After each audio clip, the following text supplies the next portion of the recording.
Couple y'umunyamakuru David Bayingana na Teriteka aba bameranye amezi make cyane nyuma yo kurushinga, aho muri 2013 mu kwezi kwa gatatu Bayingana yerekeje mu gihugu cy'u Burundi gusaba no gukora Teriteka.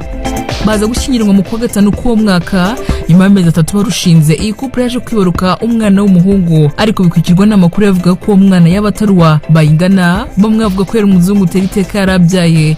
Ibyaje kwitwa ibihuha, dore ko uyu mwana bise Bayingana Joshua, David amwemera ko ari umwana we, nubwo ariko n'ubundi bitabujije abo bombi kuvuga gutandukana mu mpera z'umwaka. Rwanda nayo yarushinze, ariko bagatandukana nta gihe kinini amaze basezeranye kubana karamata. Ni couple ya producer Noxpet ndetse na Bernice, aho muri Mutarama 2021 Noxpet yambitse impeta Bernice amusaba kumbera umugore nyuma y'amezi 3, ni ukuvuga muri Mata 2021 nka Bijou muri filime nyarwanda.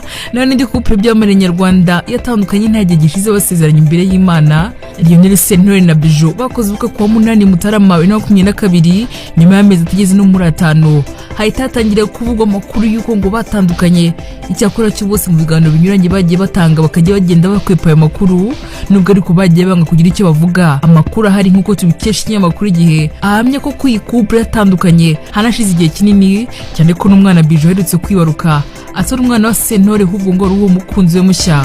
Agatango wundi mwaka wa 2020 nibwo Bijou yambitswe impeta n'umusore witwa Bijou Benjamin. Icyakora ibyishimo byabo ntabwo byamaze kabiri, kuko bahise batandukana batararushinga. Gutandukana kwaho ngaho kwakurikiwe n'inkuru z'uko uyu mugore yahise atangira gukundana na Lionel Sentore, uyu nawe waje kumwambika impeta